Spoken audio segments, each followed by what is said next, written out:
Maintenant, chaque chose qui a des avantages a également des inconvénients. Donc, si vous décidez de vous lancer dans l'entrepreneuriat, première des choses, sachez qu'il y a énormément de stress. C'est vraiment le stress. Parce que pendant le début du mois jusqu'au 25, vous êtes content, vous gagnez de l'argent. Mais à partir du 28, vous commencez à dire c'est chaud et je fais comment? Parce qu'il y a le propriétaire du local qui, lui, ne connaît pas si ça a marché ou si ça n'a pas marché. Lui, il va faire sa facture et il envoie celui qui doit aller chercher l'argent à la fin du mois. Ce n'est pas son problème si ça a marché ce mois ou pas. Là, les salariés, ils ne veulent rien savoir.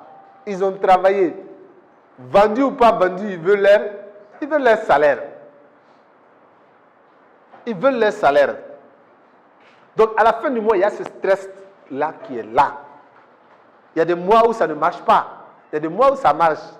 Le mois où ça ne marche pas, tu fais comment? Tu es obligé de courir à gauche, à droite, de prendre un petit emprunt à gauche ici, à droite là-bas. Et les gens qui ne prévoient pas tout cela, ce sont ces gens-là qui risquent vraiment de dupliquer ou de tripler les stress. Et si tu ne fais pas attention, tu abandonnes. Parce que si tu as 2 fois, 3 fois ce stress-là à la fin du mois, mon vieux, ce n'est pas du jeu. Vous connaissez le stress, le vrai stress, quand ça te prend, ça te rend impuissant. Tu ne peux même pas agir. Tu ne peux rien faire. Tu es dans tes pensées. Tu ne fais que réfléchir. Comment je fais? Avec un malheur, si je n'arrive pas à payer, un mois, tu n'arrives pas à payer. Le deuxième mois, si Dieu ne fait pas la chance de décrocher un marché ou de vendre plus, voilà encore des problèmes qui viennent s'ajouter à d'autres problèmes. Donc le stress est toujours là. Tu te couches la nuit, au lieu de dormir, tu réfléchis. Demain, là, je fais comment? Cette vente-là, ça va aller. C'est les étapes. Je fais comment? Et si je n'arrive pas à vendre demain, où je vais trouver des clients? Tu te poses des centaines de questions et la nuit, tu ne dors pas. Donc ça, c'est l'un des inconvénients. Si vous voulez vous lancer, soyez prêts pour gérer le stress. Ayez cette capacité-là de vous auto-motiver. Quand les choses disent ça ne va pas, toi-même tu te dis ça va. Est-ce que vous comprenez? Quand la vie te dit ça ne va pas, toi-même il faut te mentir à toi-même. Tu te dis mon frère ça va. Ou ça ira. Deuxième des choses, je disais que lorsqu'on se lance en entrepreneuriat, on a la possibilité de se retrouver de 0 à héros. Mais j'ai oublié de vous dire qu'il y a également cette possibilité-là de se retrouver de héros à 0. Ce qui veut dire du jour au lendemain, bim, l'entreprise part en fight. Il y a cette possibilité-là.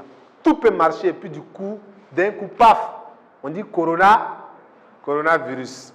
Tous les marchés sont arrêtés, tous les contrats sont cassés. Tu n'arrives plus à vendre, à faire du chiffre d'affaires. Tu es obligé de renvoyer tout le monde et finalement de fermer l'entreprise.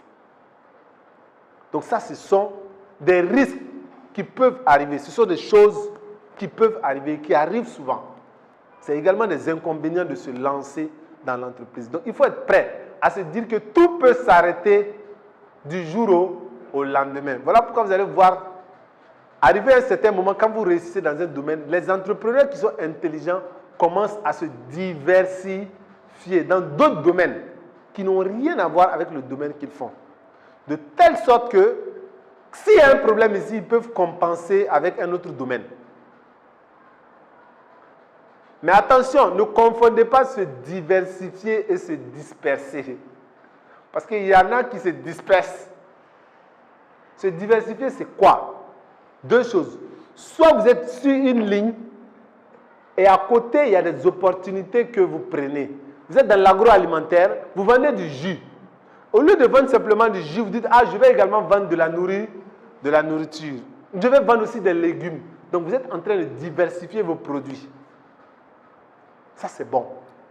Deuxième technique de se diversifier, j'ai réussi à mettre en place une entreprise qui fonctionne dans le domaine de l'immobilier sans moi.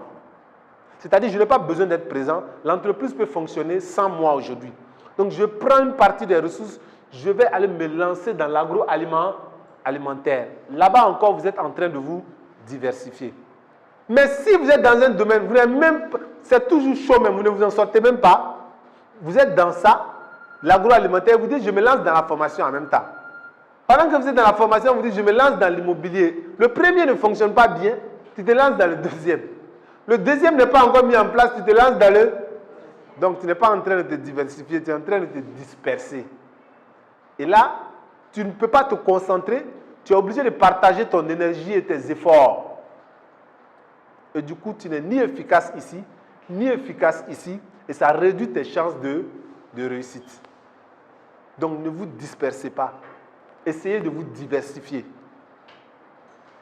Mais au bon moment, vous lancez-vous d'abord dans une activité, bossez dur et fort pour rendre cette activité-là le moins possible dépendant de vous. Et ensuite, vous pouvez vous lancer sur un second. Mais si vous lancez le tout en place, ça ne va pas fonctionner. Moi, quand j'ai créé mon entreprise, il y avait 3 départements. Formation, communication, informatique. Mais j'ai commencé par un seul département. Pendant 1 an. C'est la 2e année que j'ai lancé le 2e département. Et la 3e année, j'ai lancé le 3e département. Mais j'aurais pu tout lancer tout d'un coup.